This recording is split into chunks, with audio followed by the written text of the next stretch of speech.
receber agora a otorrinolaringologista, doutora Lorena Lembe. Seja bem-vinda, doutora Lorena. Obrigada, Tati. Obrigada pela presença. Hoje a gente fala um pouquinho sobre infecção de ouvido, causas, se é possível prevenir. E aí eu queria destacar duas situações. A infecção e os sintomas na criança e no adulto. É muito comum, né? Você sabe que eu percebo até pelos colegas de trabalho, mesmo fora da emissora, em algum momento a pessoa vai se queixar. Ai, o meu ouvido, eu tô com um zumbido, tô com uma dor, tá me incomodando. Exato. Na faixa pediátrica, né, é um assunto que tira o sossego dos pais, realmente. O pequenininho ali só chora, né, às vezes aparece uma febre, então é comum. Nos adultos, a gente consegue contornar um pouquinho melhor, né, e, assim, são várias as causas realmente. Então, a gente sempre vai fazer, né, é preciso ter uma consulta, porque vai investigar, vai examinar, e aí nós vamos, às vezes necessário alguns exames complementares, para determinar o tratamento. Às vezes pode ser até cirúrgico. Perfeito, como você comentou, diversos fatores, então, podem desencadear essa infecção. Exato. A gente já tem a primeira tela que eu queria mostrar para vocês de casa, para a gente já conhecendo mais sobre, né, essa área, como você pode cuidar também dos filhos. Olhem só. A questão dos sintomas, começando pelas crianças, né? Sim. Então, dor de ouvido, empurrar e puxar a orelha, né? Ela percebe um incômodo e a mãe vê que a criança não tira a mão ali da orelha, fica puxando.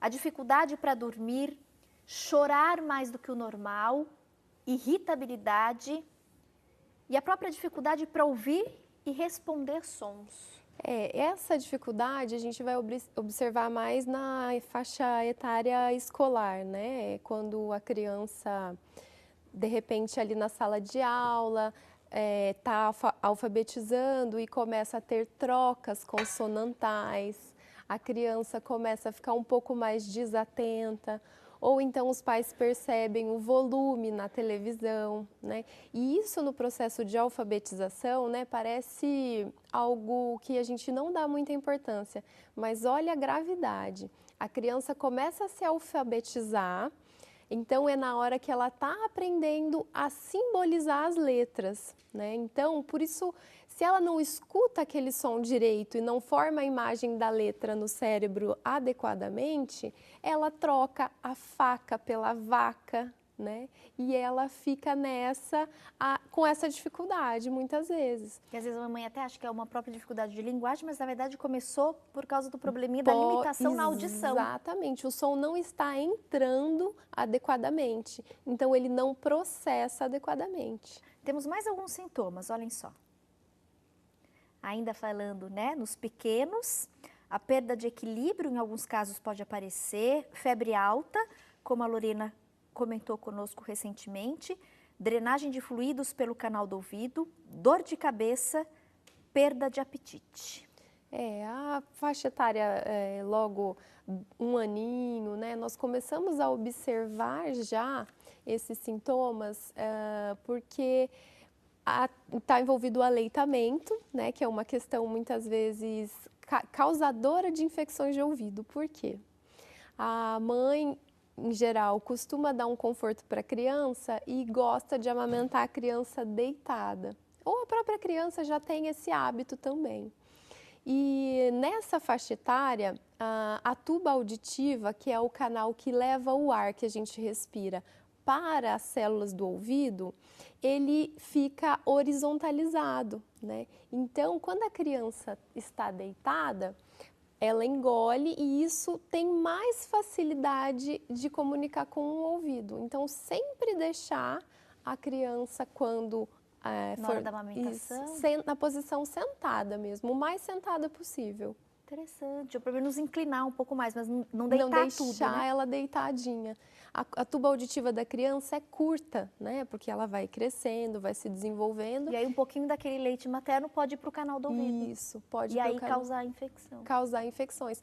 Geralmente, Tati, não são aquelas infecções, são mais silenciosas, né? Porque é aquela criança que tem muita dor, que tem febre, vai, examina, né? Muitas vezes até o próprio colega pediatra examina, não tem muita dificuldade de saber que aquilo era uma infecção de ouvido. Mas essas silenciosas, que a gente chama de otite serosa, né? Crônica, são pequenas secreções que acumulam na orelha média, né, dentro do ouvido, e que exatamente não permitem a audição adequada e elas ficam fazendo otites de repetição. Então, muitas vezes, pensam que são novas otites, né? Ele está tendo novos episódios, quando na verdade é um só que não foi bem resolvido. É a otite antiga que não foi tratada, Isso. então ela tem esses picos. Exatamente. Né? Vai e vem, vai e vem. Isso. Interessante. Agora a gente vai ver nos adultos. Ok. Dor de ouvido, drenagem de fluidos pelo canal do ouvido e a diminuição da audição. No adulto é mais fácil, né? Porque ele se queixa, ele percebe que está alguma coisa ali errada, ele já procura. Bem mais fácil. A criança, ela tem dificuldade muitas vezes de identificar se aquilo é uma dor ou aquilo é uma sensação de ouvido entupido, muitas vezes. E às vezes a criança ela não consegue expressar, né? Isso, então ela sempre vai referir que é dor. É dor. Tá né? doendo, mamãe, tá doendo, mamãe. E o adulto não, ele já consegue dizer, né, se esse ouvido está entupido, se esse ouvido está coçando, ou se ele realmente introduziu alguma coisa lá dentro que pode ter sido a causa, né?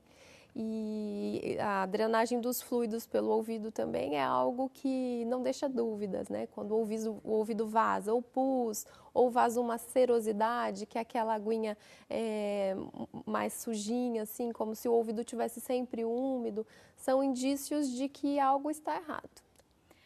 Você me comentou algo no início da entrevista e eu até reforcei, eu achei muito interessante. A infecção de ouvido, ela pode ser desencadeada, né, causada por vários fatores, né, vários elementos. E aí a gente tem uma tela agora que são os fatores de risco. Então, algumas coisas que podem desencadear ou piorar essa infecção de ouvido. Olhem com atenção, gente, para que a gente possa, na medida do possível, buscar, né, essa prevenção, que é o tema depois da nossa segunda tela para complementar. Então, fatores de risco. Crianças entre 6 meses e 2 anos. Nessa idade, a tuba auditiva ainda está muito pequena e o sistema imunológico pouco desenvolvido. Foi um pouquinho do que a gente comentou no processo de amamentação. Frequentar locais com muitas pessoas, as chances de pegar gripes e resfriados também aumenta consideravelmente. Por isso que, inclusive, muitos médicos recomendam, né, até 1, 2 anos, evitar levar o bebê, principalmente até o 1º ano de vida, mas evitar levar o bebê para lugares muito aglomerados, né, shoppings, enfim. Sim. Para exatamente prevenir, entre as doenças, a própria infecção de ouvido. Crianças que ingerem leite por meio de mamadeira, quando estão deitadas, tendem a ter mais inflamações de ouvido. Exato. Tem a ver também um pouquinho com aquela relação da própria amamentação das mamães. No outono e no inverno, a incidência de infecções de ouvido aumentam em relação às outras estações do ano. São nesses períodos gelados que gripes e resfriados são mais comuns. E a gente tem também ali um outro ponto importante, gente, que é a má qualidade do ar. Nossa última tela aí sobre os fatores de risco. Ficar exposto à fumaça do cigarro e a um ar de má qualidade, com muita poluição, também pode aumentar o risco de inflamação.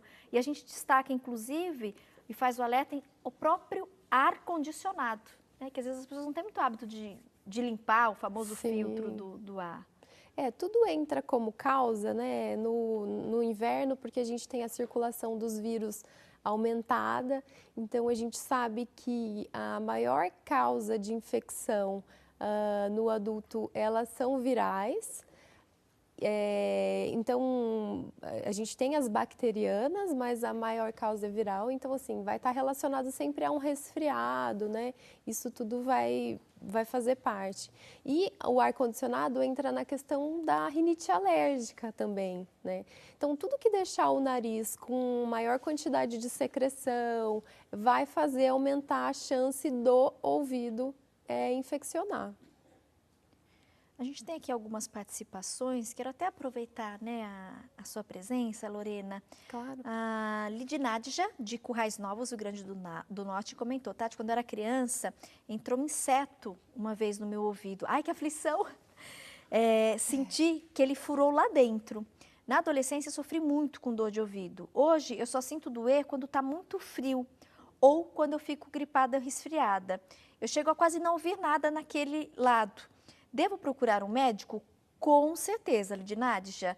Ela comentou, né? Na época, cheguei a tomar alguns remédios, mas ela nunca foi examinada por um especialista. Olha só. Se você tiver a oportunidade, vá, né, Super doutora? interessante ela passar com um colega, assim, para fazer um exame físico e ver E olha se... como marcou, porque ela lembra que Sim, as dores de ouvido começaram depois desse incidente que o inseto entrou no ouvido. É uma experiência inesquecível para os pacientes quando um inseto, um bicho vivo é introduzido Ai, no deu até ouvido. aflição. Eles relatam assim com muita angústia e realmente enquanto a gente não faz o bichinho parar de mexer ali é uma sensação muito ruim, né? Tem como retirar ou fazer a limpeza dele? Sim. Ele entra e qual o caminho? Ele entra pelo conduto, né? E ele vai acabar sendo restringido pela membrana timpânica no fundo. Às vezes, se ele for muito grande, ele não chega nem a tocar na membrana, porque o ouvido ele vai estreitando, né, para o final. Então, muitas Mas vezes... se ele chegar no fundo, essa membrana vai bloquear ele? Vai, e é onde existe maior concentração de fibras de dor. Então, se bater ali, dói muito, tá? Agora, se for algo que foi lançado, enfim, ou que bater com muita força, pode perfurar, porque ela é uma membrana muito fina, né? E aí, por isso a necessidade de verificar se esse incidente causou alguma lesão, deixou uma perfuração, se teve depois alguma lesão nos ossículos que gerou perda auditiva, né? Uma curiosidade, Lorena, essa membrana que você comentou, que vai bloquear, de repente, qualquer bichinho que entre, nós conseguimos ter acesso a ela, por exemplo, durante a limpeza da orelha? Quando a gente usa, eu ia falar, quase soltei a marca aqui, a haste flexível. Sim. Quando a gente está com aquela haste flexível, com algodão nas pontas e a gente está limpando. Eu limpando, se eu enfiar muito ali, pressionar muito, eu corro o risco de chegar nessa membrana ou não? Ela fica bem escondidinha lá atrás? Totalmente o risco de perfurar a membrana. Eu posso perfurar fazendo essa limpeza? Pode. Nós sempre contraindicamos, aliás, o uso da haste flexível, nós que eu digo otorrinos, né, no geral, por conta desse motivo, do trauma da membrana timpânica e por conta de remover excessivamente a cera do ouvido, que ela é uma proteção, né? Ela deve ser removida quando em excesso, mas um pouco ela tem a função dela de estar ali. Então, são as duas contraindicações do uso da haste. Usar só nessa parte mais externa, né? Não querer entrar no canalzinho. O ouvido, se a gente for pensar, ele vai em direção ao nariz, né? Então, quando a gente vai examinar, e o paciente mesmo, quando vai limpar o ouvido, por exemplo, ele introduz e imagina que o ouvido é algo reto, né? Que vai fazer um ângulo de 90 graus, então ele introduz reto.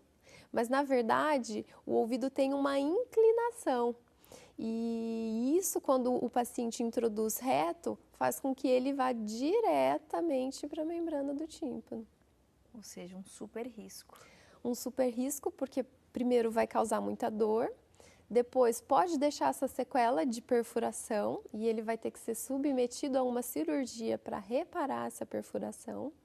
E dependendo da localização da membrana que for atingida, Tati, ele pode afetar a cadeia de ossículos que conduz o som. E aí uma perda auditiva provavelmente vai vir. Interessante, né? E a Lidinagem, que escreveu para a gente do Rio Grande do Norte, procurar então um especialista, né, um otorrino aí na sua cidade, porque ela comentou que até hoje, ela sente... principalmente no frio ou quando ela fica gripada ou resfriada, ela sente esse incômodo. É importante fazer o que a gente chama de diagnóstico diferencial, né? Porque às vezes a gente acha que está tudo envolvido, mas às vezes podem sugerir coisas diferentes, né? Essa dor do ouvido é algo que eu acho importante a gente dizer aqui, né? Muitas vezes a dor do ouvido, ela é em decorrência da articulação da ATM, temporomandibular. É muito comum um paciente vir queixando de dor no ouvido, a gente examina, tudo normal, a gente começa a investigar e vai descobrir que às vezes a mordida não está adequada, ou o Então, paciente... a dor de ouvido não é necessariamente uma infecção de ouvido. Exato. A dor de ouvido pode ser um sintoma de uma pessoa que tem problema de mordida errada. Isso, exato. Exato, por isso a importância de... E os pacientes relacionam mesmo, né? Eu tive aquilo e aí depois meu ouvido continuou doendo. Mas a gente tem que saber essa história e saber o que faz parte daquele incidente com o inseto e o que pode ter vindo, né? Algo novo, Porque talvez a dor que ela sinta hoje não esteja diretamente relacionada àquele episódio. Exato. Pode ser um outro probleminha, por exemplo, a mordida errada, que possa estar causando essa dor. Na fase adulta, a gente espera com mais frequência problemas de articulação temporomandibular, né? É um dos mais comuns? Além da infecção de ouvido, né? A reclamação de dor de ouvido. Uma das causas mais comuns quando se procura por dor de ouvido, é um dos diagnósticos que a gente tem que pensar, sim. A mordida errada. A mordida vale a pena errada. Investigar, né? Quem Sim. sofre aí. A gente tem, então, a nossa última tela com essa questão da prevenção. E quão importante é, né? Sempre procurar um especialista capacitado para dar o diagnóstico correto e aí orientar o tratamento correto. Então, falando um pouquinho de prevenção, não deixar os ouvidos úmidos, amamentar a criança na posição correta, como a Lorena bem colocou anteriormente, sentado ou um pouquinho deitado, mas mais inclinado, né? Não deitado por completo. Não introduzir objetos inadequados nos ouvidos, cuidado na hora da limpeza, com a haste flexível. Tratar as doenças do nariz e da garganta. Às vezes, probleminha de nariz e de garganta também estão relacionados com esse sintoma de dor de ouvido. E a própria mordida errada, né? Pode estar relacionada. Acredite se quiser, Tati, refluxo entra no diagnóstico diferencial para dores de ouvido. Olha, o refluxo também pode dar dor de ouvido? Pode dar dor de ouvido. Porque quando... São vários fatores, né? São. Por isso precisa procurar um especialista para ele fazer essa investigação. Exato. E aí a pessoa fica sofrendo daquilo. A gente, né, todo brasileiro tem o hábito de querer resolver tudo meio no jeitinho brasileiro. Às vezes aquela automedicação, né? Vou tomar aquele remédio lá para dar uma aliviada. Para a vizinha foi bom, para mim deve servir. Infelizmente, mas é isso mesmo. Sim, e procurar muito pronto-socorro, na urgência. Então, o profissional que está ali no pronto-socorro, ele vai te ajudar num suporte, mas ele não tem os recursos para fazer uma investigação.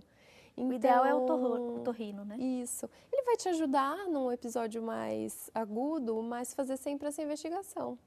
Perfeito. Para a gente finalizar, Lorena, alguma orientação importante, algo que a gente não tenha abordado, que você acha legal colocar para os nossos telespectadores? Sim, em relação aos pacientes que têm otites crônicas, tá? Que é aquele ouvido que vaza, são doenças já normalmente desde o nascimento.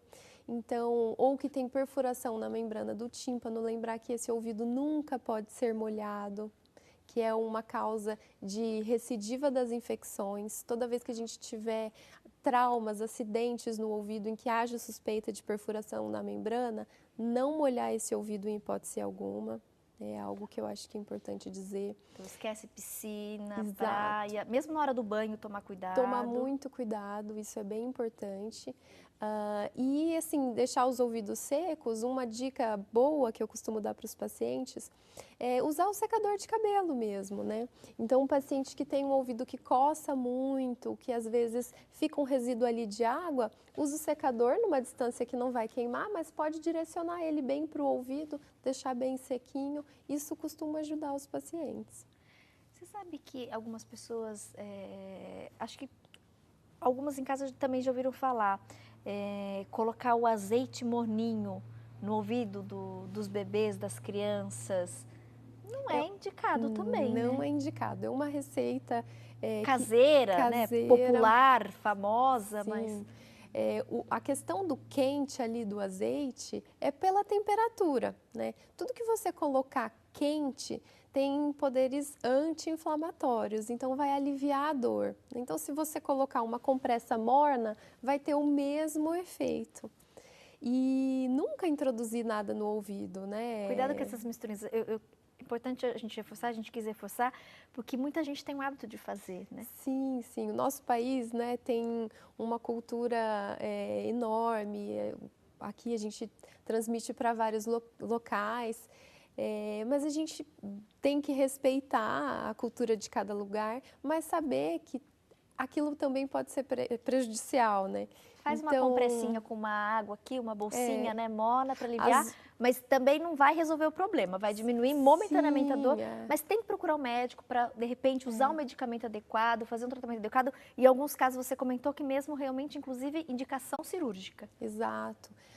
Alguns tipos de infecções de ouvido, eles só melhoram com a cirurgia. A gente precisa remover as células que estão doentes dentro do ouvido, às vezes precisa reconstruir a membrana do tímpano, para esse ouvido parar de vazar pus, né? Para esse ouvido ter uma saúde. Perfeito. Obrigada, viu, Lorena, Não pelos por isso. conhecimentos compartilhados na tarde desta quarta-feira. Bom restinho de semana e bom feriado para você. Obrigada para você também. Vai aproveitar para Tati. descansar? Pois é, eu vou descansar sim. É justo, né? Eu Dessa também. vez, sim. Dessa vez eu também. E ó, minha amiga, a gente vai então para um rápido intervalo comercial. Você continua conosco, tá? Já já tem mais artesanato.